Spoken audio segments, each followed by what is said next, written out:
Welcome to the Draft Deeper podcast. This is your host, Nathan Grubel. Joining me, as always, is my producer, Kevin Black, and my co host, Cole Miller.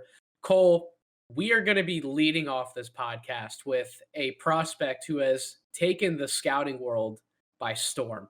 His name is Sharife Cooper, the Auburn guard who recently became eligible for the season at the beginning of January, and he has been a flamethrower for all kinds of stats. I can't wait to dig into more of his game. But how are you doing this week, Cole? Are you ready to go through 16 through 20 on the big board? Doing well. Great to be with you both, Kevin and Nate. But yeah, Sharife has been quite the eye opener in his short time this college season. It's always nice to get a kid of his talent level dropped in our laps halfway through the year, or 40% through the weight. So Yeah, to pretty much shake up the whole system, right? yeah, I mean he absolutely has. We have him at 16 right now, but I think you and I both feel that he's not finished moving up our boards and probably everybody else's board as well. So we should just get into him and let the people debate afterwards. Yeah, he's not done rising. So that is exactly where we're going to start. That's what this podcast is, 16 through 20 on our 1.0 big boards. Sharife Cooper listed at 6'1". By eyeball test, Cole, what do you think he is? 5'10", 5'11"? What do you think he is? Yeah, I'd say he's probably 5'11". But boy, is he sturdy. Like, dudes bounce off him already. It's impressive. Yeah, I kind of believe the weight, 180 pounds. I kind of believe Yeah. that, to be honest. Yeah.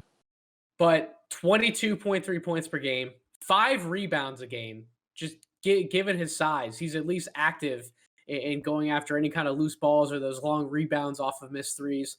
The biggest number and probably what we're going to revolve the majority of the conversation around is the 8.7 assists per game. When I look at Cooper, I can't recall a more poised lead guard at or around his size, probably since Trae Young at Oklahoma, just in terms of his calmness, his ability to pretty much navigate to wherever he wants to on the floor, and his propensity for getting others involved first and foremost and looking for his shot second, which is crazy to say because of the 22 points per game. You would think, oh, this guy's a score first dynamo who, because he gets himself open for shots so often, because he's constantly hunting for shots, the defense gets thrown his way all the time. And then at that point, that's when he starts dishing out assists, right? Well, that's not the case with Sharife. He is a pass first point guard. I saw an interesting comparison on ESPN the other night. They were trying to compare his game to Ja Morant. Obviously, there are stark differences between the two because of size, athletic ability, etc. But just in terms of the mindset, the way he navigates the court and his approach to the game, his more slowed and then all of a sudden he just bursts out of nowhere style to attacking a defense. What has really stood out to you the most about Sharife Cole? What are some of the things you've already enjoyed seeing about his game? Yeah, I think it's really got to come down to just how laid back, but also how calculated he is in everything he does on the court. There's not much he does on the court without a purpose, and so that's really great for a lead guard, in my opinion. I think the difference between, if you want to talk about him and Trae, is like Trae had to keep defenses honest with his shot, and Sharife hasn't necessarily proven that just yet, but he's so much more effective, I think, at moving defenses with his hesitations, his dribble, and his eyes than Trae is. Not to say that Trae isn't great at those as well, but like Sharife's not shooting the three ball and he's still averaging the points he is and the assists he is. He's got to be doing that some other way. And so I think he's just elite at keeping defenses honest with, like, just, again, that laid back demeanor and then being able to boom, spring at the right moment and get you off guard and make the move that he needs to either score or find his teammate. It's really something to watch. Man, like to have this type of kid with this type of IQ and poise, like you said, dropped into our lab this much through the season to get to analyze is really awesome. He's a true point guard talent, like we haven't seen in some time after Ja and Trae. So I think he's going to be having a real quick impact at the league. But we do need to see him continue to flesh out some of his perimeter game as a guard in the NBA. What do you think he needs to continue to show the rest of the way? So it's funny you want to jump into his scoring attack, which I agree. The numbers don't bear out the best, right? 40% from the field overall, 18.5% from three. Obviously, a lot of those standard shot percentages do need to come up. but he's shooting 80% from the free throw line on 11 Mm, attempts per mhm. game. That's extraordinary for someone his size being so willing to pick and choose these different spots and crash into the defense, but not just crash into the defense. We talked about somebody like Jalen Suggs, we think needs to be better at finding ways to draw fouls and kind of have a better understanding of the nuance and what it means to get to the free throw line. Sharif has that already. Yeah. So the fact that he can put up points so efficiently, that doesn't necessarily speak to me that, oh my god, like he's not knocking down threes at like a 35% clip. We need to like panic about a scoring attack. No, he's finding other ways to get himself going and get himself involved in the offense. So that to me has been incredibly impressive. What do you think about his blend of getting into the defense, attacking versus trying to find more ways to score from the perimeter? Because I know, and this is something you're probably going to talk about, Cole. One thing we discussed off the air is you didn't really see any kind of like floater game to him through his first few games. Then he came out and had a performance the other day where he was consistently looking for that floater, like just inside the free throw line. So Right. as he's had more playing time and is showing more to his game, what do you think about how he's tried to balance his scoring attack overall? Yeah, so I think that he is so good at getting to the line, like we just discussed, that why change what's working? So he's getting 11 attempts in college, man. That's crazy. There's guys in the NBA who are good at getting fouls who don't get that many attempts and didn't even see that many attempts in college on a per game basis. So like that's a learned skill usually, and he, like you said, he already has it. And that It's may super dip a impressive. little bit, right? Like that could dip down to like what? Like as it averages out the season, probably like just over eight, like between 8 to 9 a game. But even so, even if it dips down to that, like that's still really remarkable. Yeah, still super impressive. And then if it dips down, that's probably because he is starting to show more of that perimeter game. At least I would think so. And so, like you said, he has shown it in the last game and a half or so that he has some floater and he has the ability to pull up here and there. I think it's in there. I think he just hasn't made an emphasis on his regimen when he's improving his skill level in the offseason. I think come this offseason, that's going to be the obvious talk around his game. It already is. So the kid's probably going to go work on it if I had to guess. I don't think he's happy with being the player he is today. So he's going to get better at those things. And he's already shown he can do them a little bit in the game, but he's so good at getting to the line and finding his teammates, right under the basket for open looks by just attacking the defense and crashing in smart ways. That why change that? It's working for his team. They're winning games. He's putting up numbers. It's sort of like Ben Simmons. He's not going to shoot jump shots if the team is winning. Like it just doesn't help them right now. But eventually Cooper will have to, and I think he will. I don't think he'll ever be elite at it per se, but it'll keep defenses honest. And who cares? He's going to be so good at getting into the lane and making things happen and collapsing defenses that you don't need him to be an elite shooter. I don't think. Probably like the most, or I will say more realistic outcome for his scoring is probably somewhere around like the Rondo level of shooting, I would think, where he really tries to focus a lot more on the mid-range stuff, and then at some point in his career he's going to be able to knock down threes at a relatively consistent basis. Like people forget that Rondo, for all that he did struggle from behind the arc to start his career through his days in Boston, since he's been out of Boston, he actually hasn't been that bad of a three-point shooter. So that was something that took him time to work on, but at the same time, eventually it came around. And when you blend the fact that he's even a threat from behind the three-point line, or that he can do some of this stuff in the mid-range, when you combine that with everything else he brings to the table, his IQ, his passing ability, that's the kind of player we're setting up Sharif to be. Except I think he could be an even more prolific version Yeah, of Rondo offensively. he's gonna score more. I mean, he's just got way better touch already. And Rondo was not even a 60% foul shooter in either year in college, and Sharif Mhm. isn't it. So I just think that lends itself to Sharif being a better jump shooter naturally than Rondo ever was and will be. And I see what you mean though, for sure. Like he's gonna probably score a lot in the mid range in the early going just because his handle will get him there, and he might not have the confidence in the 3 point jumper right away. But I think he's gonna shoot threes and knock down a couple a game eventually. I don't think that's out of the question for him.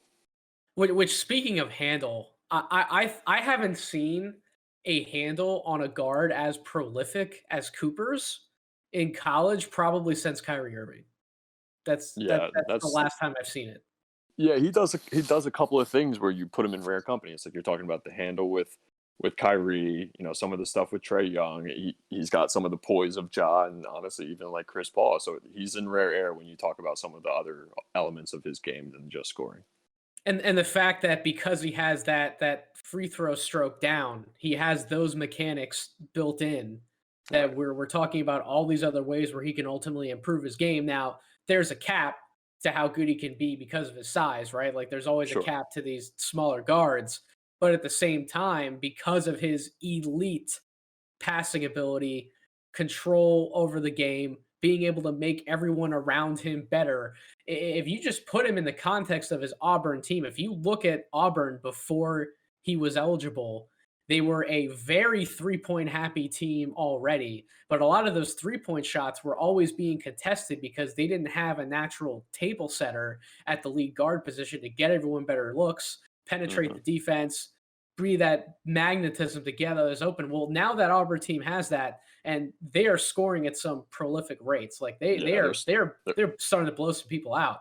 they're hitting threes in clusters now with Sharif running the show. So yeah, And we're talking about that, like that kind of skill set is tailor made to what the NBA has pretty right. much become. Like he is going to be able to come in and instantly impact the team from day one. While he might not be this scoring dynamo, I think it's safe to say that through his first, like, I don't know, quarter of games in the NBA, he could probably still put up like 10 or 11 points the game because of the foul shooting, probably Mhm. like anywhere between 8 to 9 assists, to be perfectly honest, with how up and down the game is, with how many more possessions teams are getting on offense because of the pace they're playing at.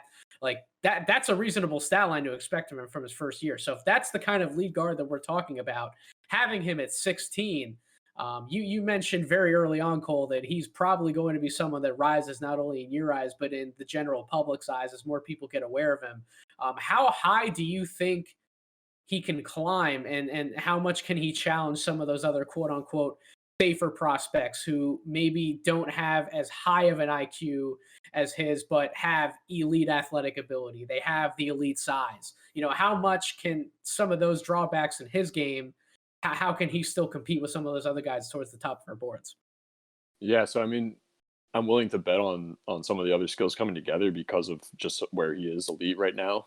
Um, I don't think he could get top five, but I think he's fair game after seven. Honestly, if he continues to play this way, Suggs obviously has him in the size and athleticism, and Suggs is not a slouch in IQ either. I think he can learn some of the deficiencies that he has in his game and improve on that and really be a two-way monster.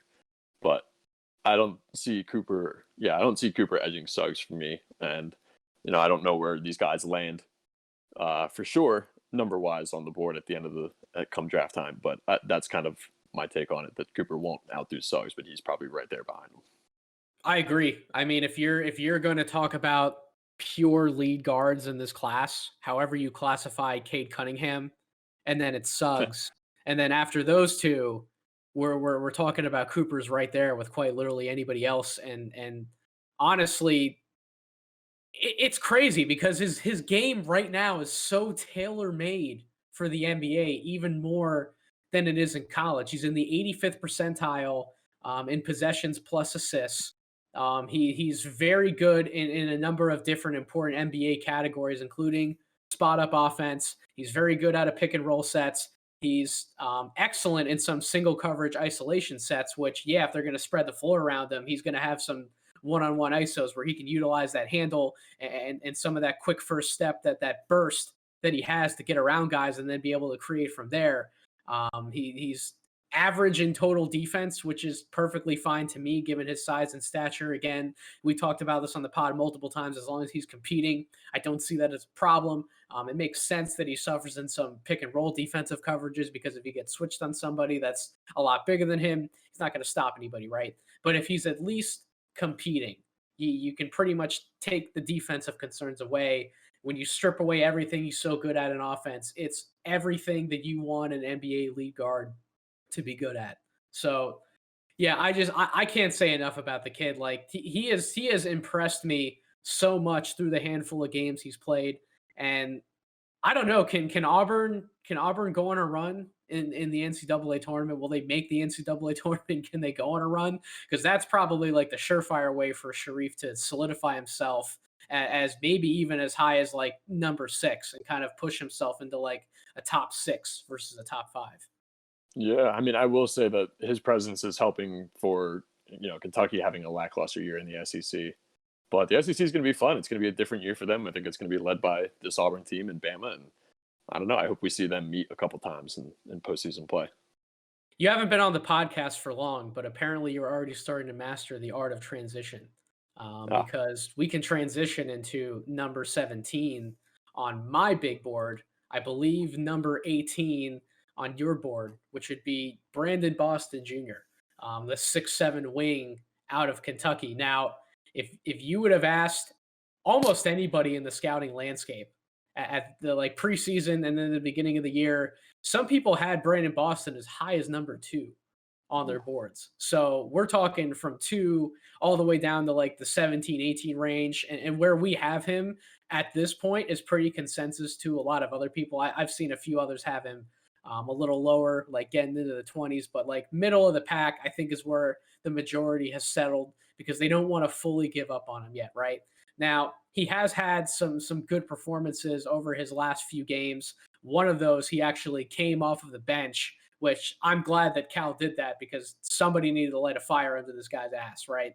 Like when you look at Brandon Boston Jr. from what he's been at the start of the season up until now, even some moments now, he just looks scared. Like he looks like he's a deer in headlights out there, which is really surprising to say because his bag in terms of his shot making, the kind of moves that he has off the dribble, his one-on-one scoring package, those things he was able to showcase in high school were so advanced and they impressed me. Like when I was evaluating preseason Brandon Boston versus Jalen Green, I had Jalen Green higher than Boston. I'm going to grade him out higher because of his athletic package, because of some of the things we know about him off the court, because of his overall upside, because of that athletic package. But if you just break down some of those one-on-one moves and some of the things that Boston was able to do to high school defenses, there is a legitimate argument to be made that say, hey, Jalen Green might have more upside, but Boston has potentially a safer floor because we've seen all of this evidence of things that he's able to do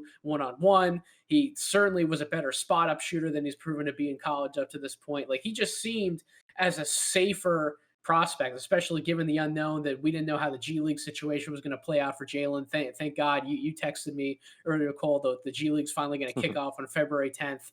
yes, Praise be to the highest powers for that. so But close. what are kind of your thoughts on Boston, Cole? Why do you have him at 18 on your board, even a little lower than me? What are some of the bigger disappointments that you've seen in his game overall? I think the biggest disappointment is that, when you kind of hit the nail on the head, is he just had so much trouble translating his game to the collegiate level. And with somebody with so much skill and size, you're scratching your head as to why. Um, Something that stands out to me when I watch him is that I see the dribble moves and I see his first step, and everything seems a little like too slow. And I think that gets maybe magnified in the SEC and SEC play when you're going up against at least closest level of athletes you will until the G League and the NBA. But like his first step is not that explosive. I know he covers a lot of ground with his range and with the length of his stride, and actually the length of his dribble moves. But that only works so much if you don't have any savvy way of setting it up, or if you're not like hitting jump shots within the rhythm of the offense to keep guys honest. So I think it's just like he's having trouble processing the game. It's moving a little too fast for him. Um, he's lost some confidence in his game. I think he's not as strong as he needs to be right now to get off, consistent jumpers from range. So I think it's just a number of things that have kind of all caught up to him at once. Do you think any of those things apply, or one or two, or what do you kind of see it being the issue for him right now? No, the confidence is probably the biggest thing that stands out to me, or lack thereof, Yeah. because what we saw it back in high school, and for anybody who just wants to go on YouTube, you can find plenty of highlight tapes of Brandon Boston just doing these excellent moves off the dribble, canning these long range jumpers. But that doesn't tell the whole story in terms of what his game actually entails. He's much better doing a lot of those things off the bounce when he has the confidence in the fact that he's already gone to the rim. He's already seen the ball go through the hoop a few times because he's made some easy layups, converted on some easy looks in transition. That Sierra Canyon team wanted to do a lot up and down the floor. They're a heavy, high paced team. So when you get to the college level, and you mentioned that he doesn't have the greatest first step, Cole, he's already having trouble getting to the basket in general, or when he's getting there because of his lack of strength, he's not seeing the ball go through the hoop. Well, that just destroys the rest of his offensive repertoire because for someone who needs to see the ball go through the hoop as much as him, it's puzzling that in a way he's not even a little more aggressive trying to get to the basket or a little more aggressive trying to draw fouls. It's almost like he believes the fact that he's not strong enough yet to play at this level, and that being timid shows through his game way more often than it should. That to the point where he doesn't even try to crash into the defense a little bit, bang some bodies, and maybe get to the free throw line to even if he's not making all these layups, but to at least make some free throws and just see the ball go in because he doesn't shoot a bad percentage from the free throw line. He's shooting about 79%. So it's not like he No, can't make free throws, and it's not like that isn't an efficient way for him to score. It's just I don't even think it's that he's that slow once he gets moving. I no, it's honestly not. think he just gives up on a play too very, very, very, very quickly. Yeah, no, he's got touch. I mean, like when he does pull up and connect on his jumpers, it's smooth as heck, and it's always a splash. It seems like. Um, I just think it's a matter of he needs a year getting stronger, and like reminded that he can do all these things. And like he's gonna, I think he's gonna spend a little bit of time in the G League, and it probably will be the best thing for him because as long as the team gets him in, just bulks him up all summer, and he maybe he even gets a little bit more explosive. Um, I think he'll find out that he can do all the things that he was capable of that he should have been able to do in college. I think Cal's been working with him and trying to get him to be more aggressive going to the rim a lot the last few games. I always hear the announcers being like, "And Cal's telling him no flip shot, no none of these flip shots." I can't. I feel like I've heard that for the last 3 or 4 games. Oh my god. But it's true. He needs to power to the rim first, learn how to get fouled and get to the line, and when he does power to the rim, he can hang in the air, man. He levitates and he takes contact sometimes and finishes through it. So like he can do it. He just needs to get that physical confidence, I think. And I think actually it could unlock everything else that we know he can do. Do I ever see him being like a number 1 or 2? No, probably not, because I think the explosiveness will never reach that type of level. But he's a big wing that can shoot, score, can shoot, handle, and dish. So I mean, like that's attractive. So you can't rule this kid out. It's just a matter of getting his confidence back to where it needs to be, I think. Yeah, and I'm not sure there's a quick, easy fix for this. Like, I don't think he's going to turn it around more than probably what he has begun to over these last like 3 games at Kentucky because of the things we're talking about. Like, Yeah. taking time to work on your body, get a lot more comfortable in the weight room, in turn, get more confident on the court because of the work you've put in the weight room. Like, that's off-season stuff. Yeah, no, he's going to That be back and forth between whatever team drafts him next year. I think between the G League and getting the pro practices, he will be on the bus back and forth. Well, should he definitely even come out? Because I've been going back and forth on this. Like, we're not under normal circumstances right now for this college season. Cal definitely did not get as much time before the season started with these guys, or at least in the manner that he probably likes to in years past. And that probably did lead to him not getting the same kind of workout regimen. Like, there's a bunch of different things that go into what's been going on with COVID more than just practice time on the court, right? It's also the other things that come with off the court. Hmm. So if we were in here knowing that we were going to have much more normal of a college season next year, then I might encourage him to actually stay at Kentucky because I think if he stayed at Kentucky, but in time got that off-season development plan in place, and Cal was able to work with him in a second year, kind of like he would have liked to in his first year, then maybe we're seeing a different Brandon Boston, the Brandon Boston that we want to see, and he's still playing on that national spotlight to where maybe he can get back in the conversation of being that really high draft pick that maybe we thought he could have been from the start. Or maybe as you probably can point out, Cole, if we're not going to be anywhere close to normalcy still for the next college season in terms of the COVID situation, maybe it is better to put your name in the draft pool, make the jump to the NBA. Whoever takes you, great. Just not necessarily worry about where you're picked, but worry about the other things that come with that and just improving your game and doing whatever's asked of you, whether that's riding the bench in the NBA or getting some time in the G League. I don't know. Where are you at right now, Cole? Do you think he should definitely leave Kentucky? He's gonna definitely test. I think he should consider it. But there is a pretty good dearth of wing talent this draft that I wouldn't rule out staying being a good idea for him. Um, Maybe Cal talks his freshman into staying this year, and maybe it's the right move for all of them. Askew's not ready. I mean, he hasn't shown the ability to be a draft pick in my mind just yet. So maybe he gets Askew of Boston to stay, and Kentucky has I don't know their class for next year all that well just yet, but maybe they have an interesting blend of sophomore talent for once. That's certainly the path to him getting the highest draft selection. If that's Right. something he cares about, if the money's something he really cares about, Right. that's his best idea is to stay in college. But not everyone wants to do that. A lot of these kids coming out of the Sierra Canyon pipeline, I have a feeling that because of who plays there, they feel like they've already gotten enough exposure. They can get into these great college programs. These college years are definitely going to be just a one of. It's a rental year, and then they're all going straight to the NBA, right? That's how I feel about him. That's how I definitely feel about Zaire. Zaire, I don't think has struggled as mightily as Boston because we've seen a few more flashes of greatness from Zaire, as we talked about on that podcast, than we've seen from Boston, at least in terms of quantity.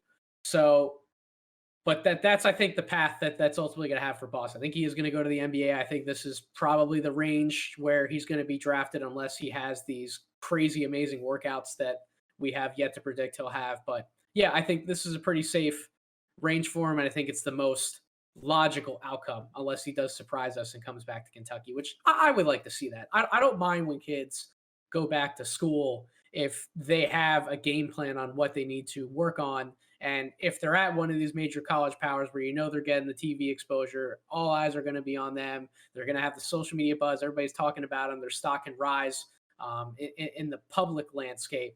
Then, yeah, I don't have a problem with that. Nah, neither do I. Honestly, it's probably not as bad as. I mean, it could be more glamorous than Kentucky could certainly be more glamorous than bouncing around in the G League for a year, which Brandon might have to do if he's not physically ready to handle the NBA. 100%. 100%.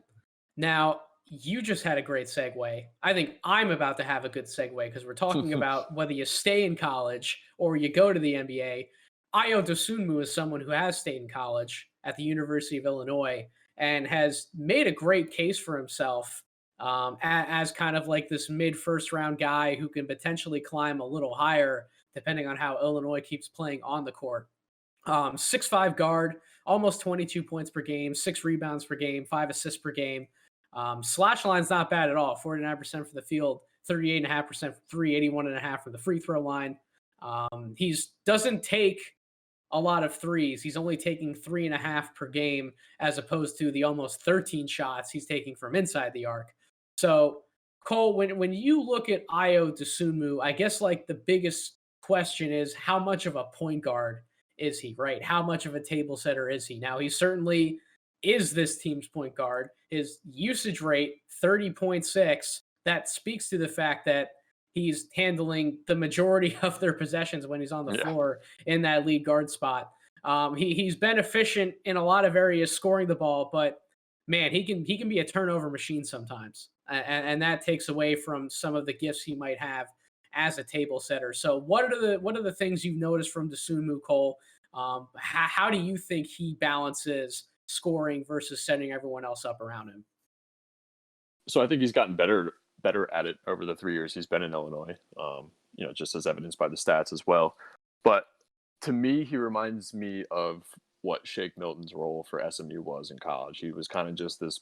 He was above average size for college at the guard position, 6'5", 6'6", and he was kind of their de facto point guard because he had the best handle on the team and could get anywhere on the court he wanted to not only get his offense, but of course collapse the defense and then kick to other shooters or dish off as needed. So I think I don't think he is a true point guard at the next level. I think if you're expecting that, you're gonna, be hurting on this kid a little bit.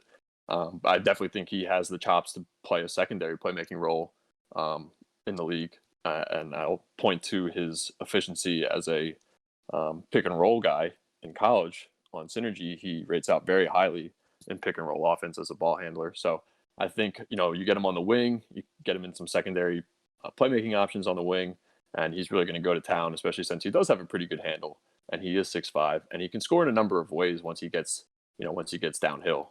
He can shoot over the top of his defender with a nice floater. He's got some weird runner stuff that he can get to.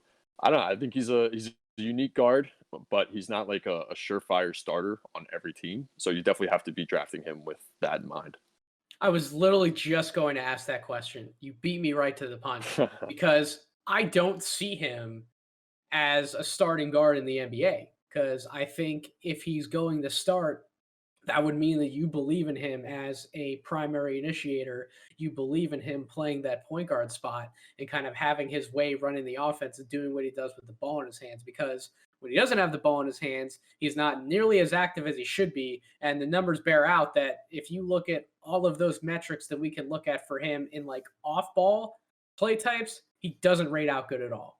Right. You wouldn't necessarily expect him to be this amazing spot up shooter. That is something he's gotten better at, especially in this third year. Through his first few games, he was canning looks from three off the catch like crazy.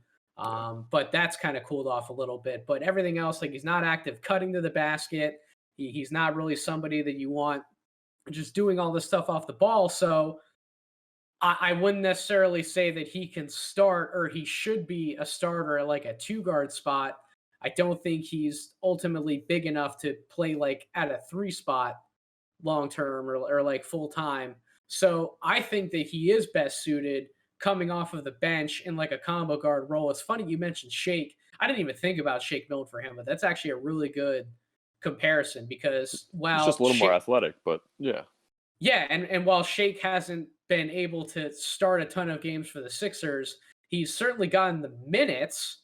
Hmm. And when he's had the minutes, he's had some really interesting scoring outputs.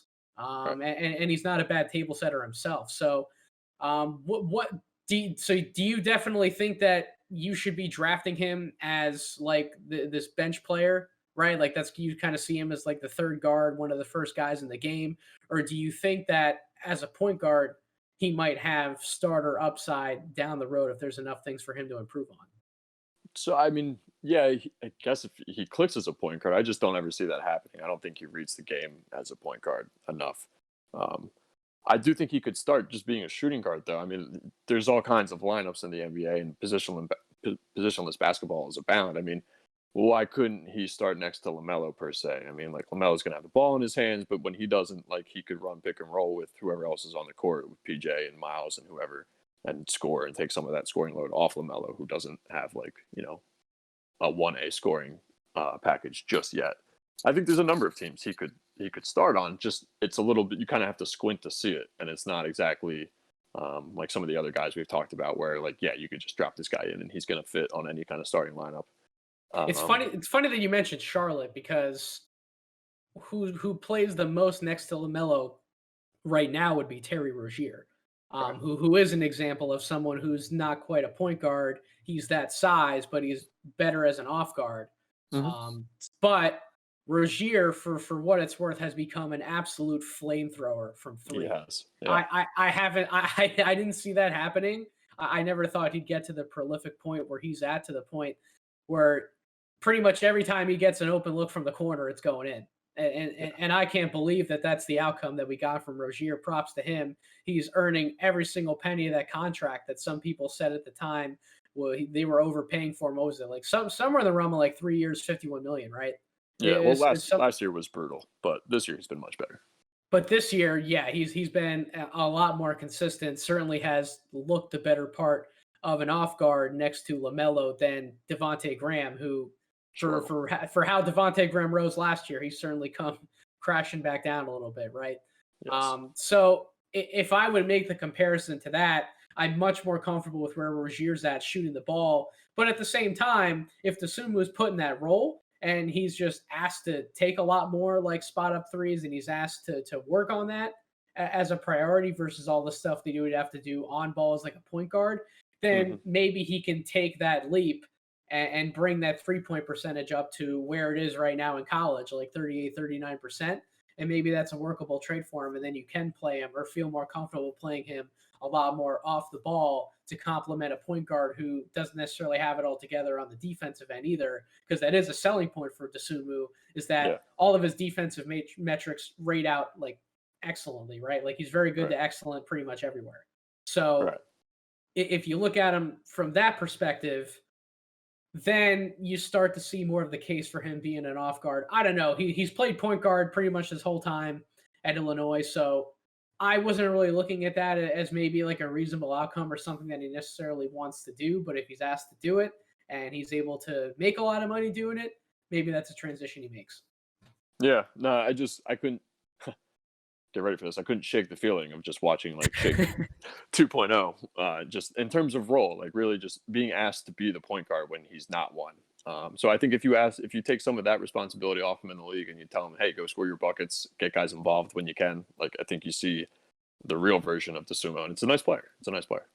He's 100% somebody that I could have like graded out to a spot like here, and we could look back like halfway through his rookie season or maybe all the way through his rookie season, and we just look at ourselves and go, damn, why do we have him so low? Right? Is Right. there like, I mean, what's some of the right tail outcomes for him? Like Malcolm Brogdon? Like, is he that? Could that happen?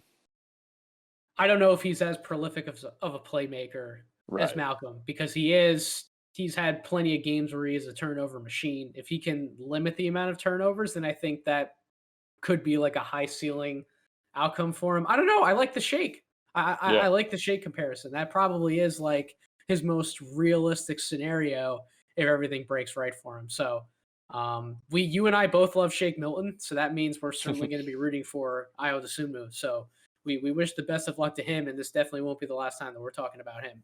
No. Um, Moving on past him was a guy that you and I have touched on at times. You're actually putting him here firmly in your first round. I don't know if I'm quite there yet. I suppose we'll leave a little teaser for the audience to see 21 through 30. Where do I put him? But Marcus Bagley on Arizona State, Cole. I want you to actually lead off and give us your best impressions about Bagley, because I think that you have a better feel on him ultimately than I do, and we'll see how I want to respond to your case for having Bagley this high. Sure. Bagley's not the one where you want to scout the stat line, because if you just do that, you're going to come away probably unimpressed and asking whoever told you to go look at this kid, asking them why they asked you to do that. So with Bagley, you really need to go watch the game. I think I think if you do that, you'll see that he's got one of the best shooting strokes for all of freshmen. And then you couple in the fact that he's 6'8" and 220 or 230, whatever it is, at his size. Just how fluid and repeatable his shooting stroke is already for that size is really impressive to me. So I can't discount that at all. And then the way he also gets himself open at that size is also impressive. So he's working off screens at 6'8" and 230 with ease. He makes it look fluid. He makes it look like he's a two guard out there doing it, and he squares up to the basket perfectly, and he gets a shot off with a high release, and it's usually a feathery touch. I mean, he's not missing horribly. He's got good misses, and when he does make it, it's usually a splash. Uh, so I think he's one of the best shooters out there for freshmen. It might not jump off the page at you just looking at the stats, but again, if you just watch him and see the size that he is and the way he gets off his shot, I think it's really impressive, and not many other guys can do that at his age. So I think that, coupled with his also defensive ability, gives him the floor to stick in the first round. Maybe I have him a little too high based off some of the limitations in his offensive game elsewhere, which I'll let you get into. But Oh, I I see can't the say that you do. We were talking about Jeremy Wu had him number 12 in a recent mock draft. So I uh, don't think you do have him too high. sure, but yeah, I think like silently he's kind of the defensive anchor on Arizona State. I don't know if he's calling out everything, but he's definitely the most vocal in terms of switches. He's always on time. I think he carries a lot of the responsibility down low, protecting the rim for this team. He's not a huge shot blocker by any means, and nor should he be. That's just not who he is. But he's got the wherewithal to guard 1 through 4 and probably 5 at the collegiate level and switch. Like he's just never not on time with his switches. I think the guy is really sound defensively. He reads passing lanes well. He's really long, so he's gonna rack up deflections, which is a really interesting stat in the NBA that teams like. So I think when you kind of it's more of a sum is the sum of the parts is greater here than the individual skills for this guy. But even then, like he's a really good shooter and he's going to space the floor from jump. And then he can rebound, man. He's been getting on the glass a little bit more with each passing game. I think we're starting to see him show more of that game just because he knows he needs to show more of it. And he just wasn't healthy for the first part of a little bit of the season too. So as he's getting more minutes, we're seeing more of his game come out. But yeah, let me know what you think about him in regards to like his lack of creativity within the arc. I don't really have a ton to add to the evaluation overall. I think you hit on the majority of the strong points. What I will say is that the scoring inside the arc is bad. It's bad. I don't think his handle is that great. I don't think he really has a pathway to being much more creative than what he is. I think you mentioned a lot of interesting defensive points. And when I'm evaluating Bagley, I'm not always necessarily looking at how well he defends other people, but because of his 6'8" size, he's got a good body on him. He's got great bloodlines. He's going to be a physical player, right? So that means that he could potentially guard 3, 4, depending on the lineup, 5. And that's a useful player to have on the floor regardless. So defense aside, if we're looking at his offense, I see him as a specialist. I think he's a specialist. I don't think there's much more there to his game. And the reason why I question having him maybe as high as you do or as high as I've seen him in mock drafts, like the Jeremy Wu example I pointed out, is he that prolific of a specialist to the point where he's worth being drafted this high in the first round? Now, if you want to couple that defensive argument together with the different ways that he's able to shoot from beyond the arc, yeah, depending on the other role players you might have access to at this point of the draft, maybe that makes him worth taking here. I don't have the answer to that question yet. If he's as prolific of a specialist as I think I need to see from him, I don't know what your thoughts are on the specialist point. Yeah, no, I think he definitely probably settles into a specialist role in the NBA. Maybe he's not performing at the level you'd like to see him because Arizona State doesn't have a bunch of passing savants on the team. It's kind of a selfish team. A lot of guys kind of getting their own offense and then kicking the ball out when they absolutely have to, rather than moving the ball consistently. So I think you get him on a team that favors his type of off-ball movement, and you might see a much better shooter. Like I pointed out to you before the podcast, and I'll point out to our lovely listeners, is that this guy is in the 93rd percentile overall on catch and shoot jumpers when he's guarded, and that's on 30 possessions overall. So it's not like it's a small number. So this kid with a hand in his face is nails, and I think that's something you got to really like.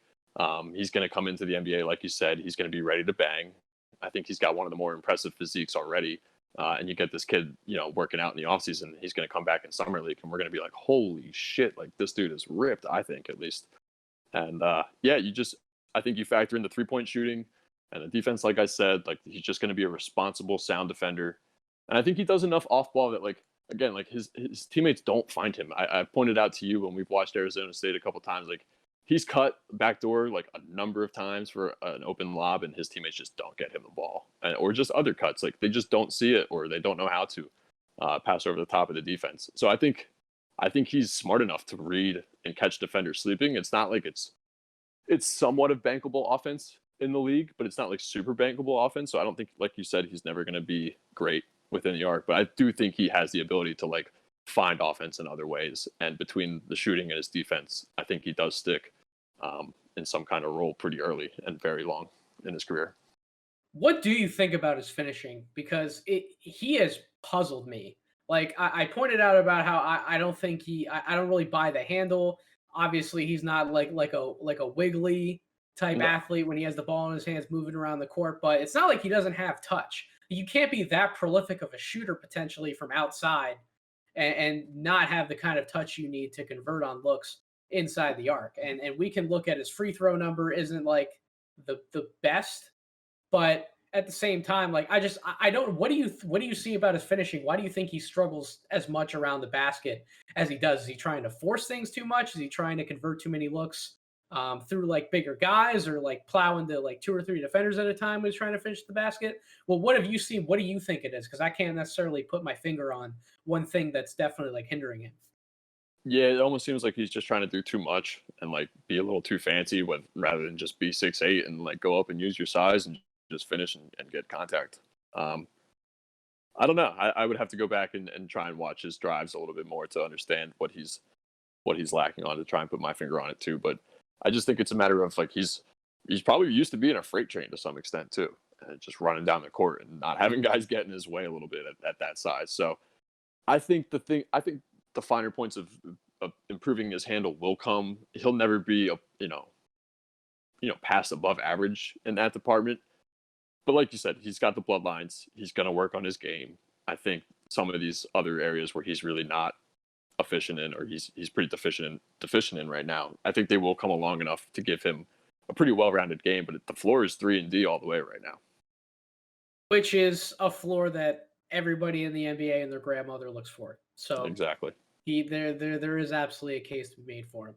So moving past Bagley, he was 19 on your board. I had Jaden Springer 19 on my board, who's 20 on yours. Hmm. Now I actually like Jaden Springer more than I did Keon Johnson in terms of comparing the two Tennessee recruits just coming into the college season. When I watched Jaden Springer back in high school, he was this bouncy, big combo guard who certainly knew how to put the ball in the basket, was tough as nails defensively, and to an extent, that's translated. Now, both him and Keon, we talked about this with Keon. They've both come off the bench, and for behind some other veterans at Tennessee. And he's had a much more limited role within the offense. He's been asked to make some catch and shoot threes. When he does some stuff off the dribble, it's very simple drives at the basket. He's not doing a ton of playmaking, but he's not asked to do a ton of playmaking. Rick Barnes has kept the game very simple for him. And I'm not quite sure that's the best litmus test for a guy who definitely has like potentially major talent.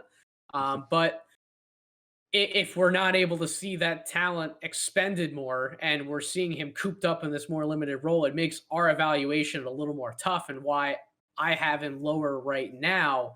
But eventually, who knows? He could rise to where he's actually rising among a lot of consensus boards. I'm seeing him in the top 10 on a lot of different boards, Cole. And for good reason, just going back to some of the high school stuff that I pointed out. So what have you been able to see from his shot making up to this point? What have you thought about the little bit of playmaking that he's done? And do you think that he's playing more into his strengths at Tennessee, and that's why we haven't seen him do like this wide variety of things? Or do you think that it's honestly his coaching staff like, look, we have this game plan, we're going to use these players and these actions, and this is just how you're going to play basketball? I think it is a little bit of the coach and the game plan here. So I mean, he's good at a lot of different things, and the coaching staff in Tennessee has gotten pretty good in the last few years. They probably identified like, hey, like we need you to do these few good things that you're good at because everybody else is. We got these other guys who are a little older than you, and we're going to have them do some of the other things that you're good at but not great at just yet. But he's a very well-rounded basketball player. He's super intelligent. I think when he comes in, I think when both he and Keon come in for Tennessee, like the team hits a different gear, especially for him. And that was evident when he was out. I think he was out a game not all that long ago, and the backup unit really struggled as a result. He's got incredible touch when he does pull up for his mid-range J. I think I'd like to see him shoot threes a little bit more, but it sucks. Yeah, it kind of sucks to see him cooped up in this system because I think he does have a really well-rounded game, and I think he's got some creativity that he just doesn't get to show right now. It's almost like Jared Butler freshman year at Baylor not getting to show everything, and Jaden Springer needs like 2 more years at Tennessee to be like, hey guys, like no, I have all this in my bag too. Like don't forget. But he's getting to show it a little bit here and there, and Tennessee's going to make a very deep run. Also adding into the SEC picture, and hopefully we get to see more of it as the games go on here. What do you think is kind of holding him back within Tennessee? Is it the coaching staff? Is it maybe he doesn't have as much of a well-rounded game, or what do you think? Well, at certain points throughout the game, I don't think he looks as quick on the Hmm. college floor as he did the high school floor, and I think that lack of like an elite first step can Agreed. definitely hold him back at times. But when he gets going, he's listed at 6'4", 204 pounds. He could very well be a little bigger than that weight wise. Like he is a big kid. Yeah. So when you get him on the move, he's not somebody who's easy to stop right in front of you, right? So I think there's definitely more to be explored from a creativity standpoint off the dribble. I guess my main thought and what I keep coming back to about this kid is we usually have the cooped up guard prospect at Kentucky. At least this one stayed at home in the SEC with Hmm. Tennessee. But is he the next like Devin Booker type, Emmanuel Quickly type, Tyrese Maxey type, cooped up guard who doesn't get to showcase everything he can do at the college level, but he's going to come in the NBA and he's just the next guy in line where everyone's like, shit, why didn't we have this guy ranked higher? Why didn't we draft him higher? Like, is he this draft class guy? Because the more and more I watch him, the more and more I think about it. I think he actually is. It's totally possible because you have to factor in, like I said, he's super smart. He shows great touch, which I think if you have great touch as a guard, that kind of just supersedes itself all over the floor. Like I think that just works anywhere. Um, and then we haven't even discussed that he doesn't turn 19 until the fall, and so like with some of these other guys you talked about, they were generally pretty young for their class, like Booker especially. Um, yeah, so like we can't rule out that this kid with a little bit more physical maturity gets that explosiveness that he needs, and then he becomes this monster that is makes sense because he has the feel and the IQ for the game, and he processes it at a high level already. So yeah, I think we're just kind of like everything's there in place except that elite level athleticism, and maybe that doesn't even matter with him. We just need to see him outside of the system. But like I think that's we just need to see him outside of Tennessee at this point. The two last important things that I'll bring up about him are while he doesn't have the same defensive upside as Keon Johnson, this kid's also a hound. Like let's Yes. not lose sight of that too. Like he can body somebody up one on one and he can guard the man in front of him. And that's very important to have in your bag when you're kind of like looked at as this 3-and-D type guard to start your career. But if you do have more, then defense is certainly the way to keep you on the floor and letting you explore more of your offensive game. So that's definitely an important thing for him to have.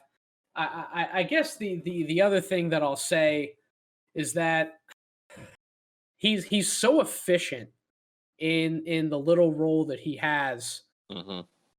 Do you think that it's tough because a Devin Booker, like he was in at times an even more limited role than what Jaden Springer has. But you see, even when Jaden Springer hasn't been on the court for Tennessee, like that team just totally obliterates for whatever reason offensively.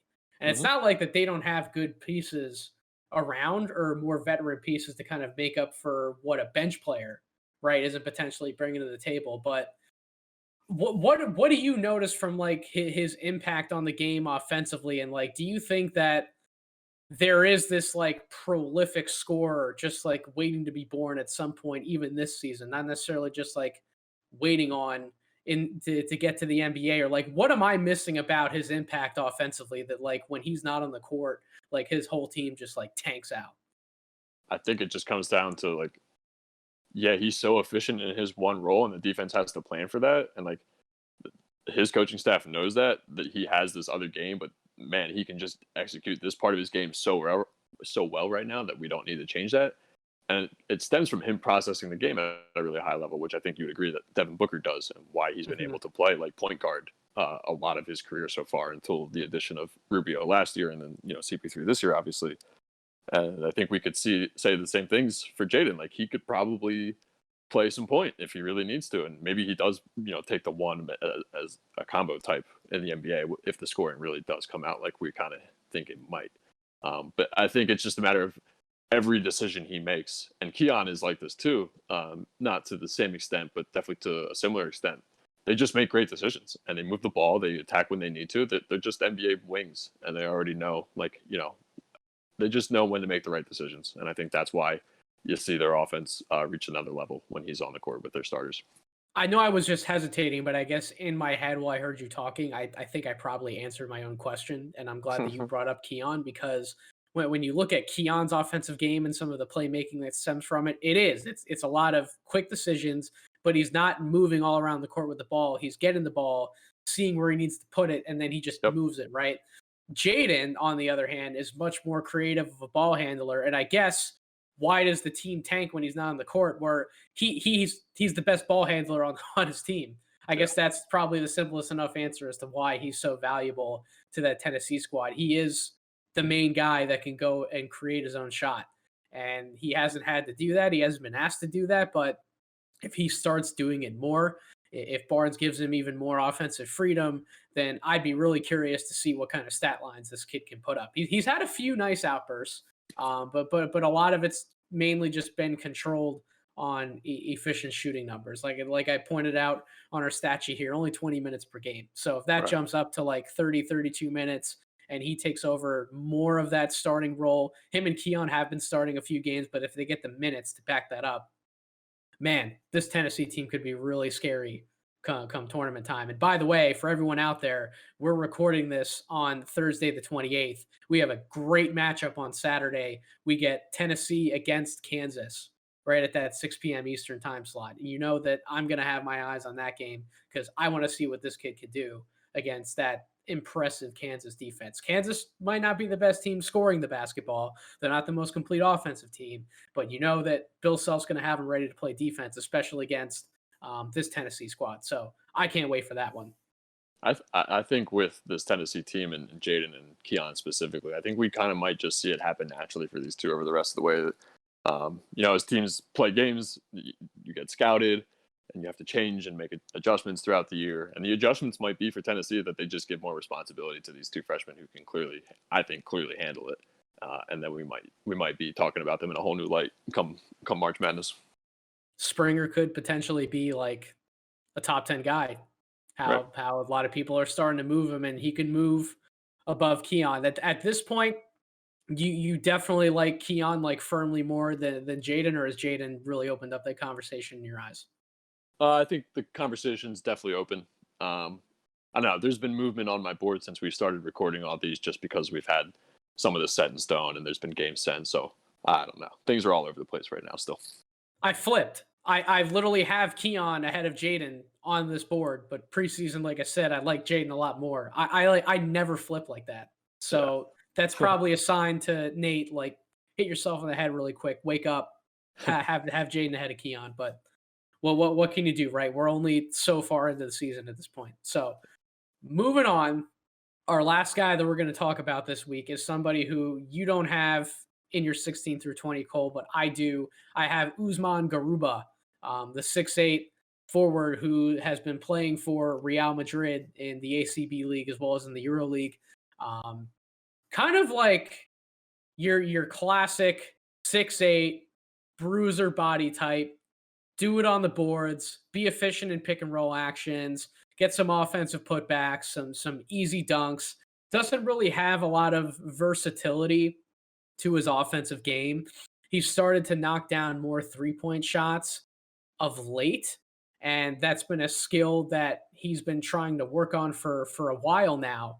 But I don't love the touch of the ball off his hands. I think he shoots a flat ball, so that's certainly going to present its own level of challenge when he's coming into the NBA. Kind of like how Dario Saric had such a flat shot when he was first in the league with the Sixers. Eventually, through bouncing around through a few teams, he learned himself that that was something that he had to work on. Right, he had to put a little more arc on that ball, and it's not perfect, but it's gotten better certainly as he's been through the league. But that's something that you got to watch out for with Garuba.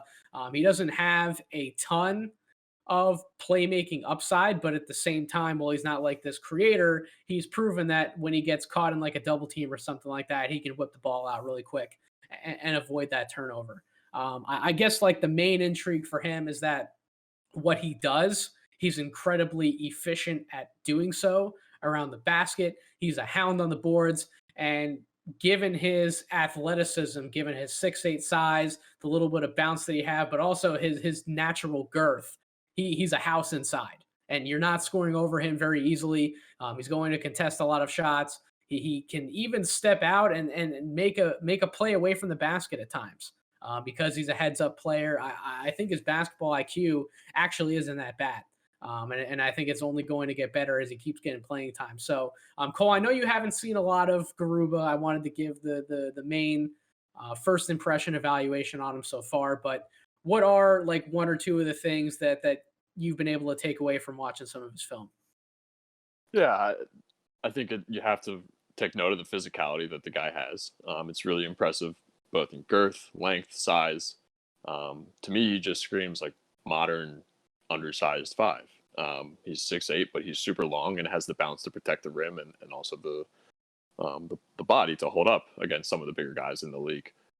Whether you want him doing that on a starter basis, I don't know, because he doesn't really provide a ton of offense, and I don't think while he reads the game, at a pretty good level, I don't think you want to overload him with offensive responsibility. I think that's when you might slow him down and take away from what he really does on the defensive end. But yeah, no, he's a lunch pail guy. He's going to work hard. He's going to always be looking to improve any way he can. I don't know how fast it happens for him. Like you mentioned, he's been working on getting better at the 3-point stroke for a while now. So you have to wonder, how good is his improvement rate? So I think he's good at the things he does. Like you said, he chews up glass. He's a good passer within the offense. He can hit timing passes, I think, with pretty good touch. He can step out and hit a three. I think he will get better at that. That should only get better coming over here. No, I think he's an interesting player, but he's gonna have to find the right team. I don't think there's a lot to dream on with him, and therefore that's why I had him outside my top 20 right now. Which is fine. That's absolutely reasonable. And he is a guy who has different outcomes. Like I mentioned, if he's someone we're looking back and he maybe isn't as versatile as someone might be drafting him to be when you're talking about like a potential top 20 guy in terms of hitting the shot a lot more frequently, doing some more perimeter oriented things as that 6'8", like stretch five big man. If he is what he is, but he's like a consistent 14 and 8 every night, then you can talk yourself into, okay, well, this guy was potentially worth that draft pick because he's a valuable role player for us, someone who could come off the bench, be an enforcer, and give us production in while not a wide variety of ways, enough ways, right? Kind of like what Xavier Tillman's doing at for the Memphis Grizzlies out of Michigan Mm-hmm. State. Now, I think Tillman is a better basketball player overall, and he's probably going to win that battle Yeah. throughout both of their careers. But just in terms of the role and what you might look for production wise, I think that's probably what you would try to emulate for Garuba when you're first bringing him into the league, and then at that point you're seeing how he could possibly branch out his offensive game. Do you think Tillman is like a ceiling for Garuba, or is it closer to what a floor for him could be? I'm assuming you would say that's more of a ceiling for him because you're not as high on him at this point as I am.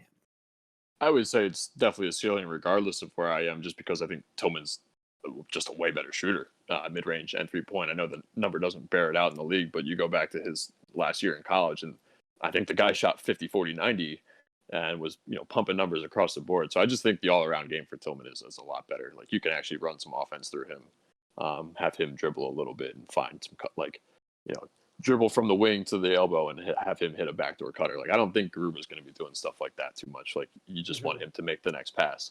That said, I think, you and I talked about the other name where we thought fit in here was Gershon Yabusele from a few years back for Boston. We think he's not going to flame out like Yabusele did, just because he's a little bit more leaner and athletic, and just kind of looks the part in terms of being an undersized five. I just think like he kind of reminds me body wise of OG a little bit. Like, he's sort of that 6'8" type build, but he's nowhere near like the perimeter threat that OG was at that age. So I just have a hard time seeing him really add on that level of game as the years go by. Yeah, there's a variety of outcomes for him, and that's what makes him a little more of a dangerous play when you're talking about like a top 20 pick. Um, since we brought him up, what I will say about Tillman is that, by the way, that guy has already impressed me and has outperformed. I had him as like a priority, like early second round target. Nah, screw that. He should have been in the first round, period. Yeah. Even if he doesn't end up being more than what he is now, he has proven that I labeled him as like this enforcer type who is going to be a hound on the glass. He's going to give you defense around the basket, but I really didn't see much of the versatility away from the basket other than like maybe like doing some fun stuff in the pick and roll or like a little bit of like a dribble handoff game. But yeah, he's hitting jumpers. He's doing things from the perimeter. He's creating a little bit. Like He's Tillman, locking. go ahead. He's locking guys up on the perimeter too, man. Right before Memphis had this whole postponement slew of games being postponed, they were playing Phoenix. He was D'ing up Chris Paul in the fourth quarter and like swiping him a couple different times. And, did you see that stuff from him at Michigan State though? Because like I didn't no, see that he could do that stuff. no, I didn't either. So to say I saw it coming is would be false. But like, yeah, I mean, like it looks real right now. And I know Chris Paul is beyond his years at this point, but still, like Tillman's a rook. Chris Paul's a wily vet. So, yeah, no, and I think Garuba can get to that point too, where he's out on the perimeter locking guys up here and there. So, and there's nothing wrong with there's still a need for enforcers in the NBA. You just have to have some kind of skill level. You just can't be, you can't be Ed Davis. I don't know how Ed Davis still has a job anymore. It's about a balance, right? And it's also about, okay, well, if you know that this guy is this, how high of a draft pick do you want to invest in him? So right.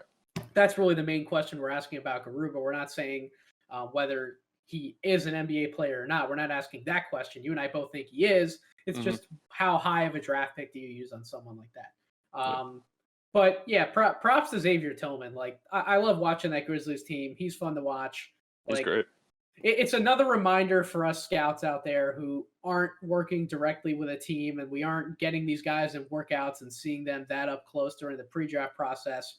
Working with a lot of different guys in these front offices who know what kind of drills to conduct, what things they're looking for as far as NBA fit, what these guys need to come in and do right away from day one.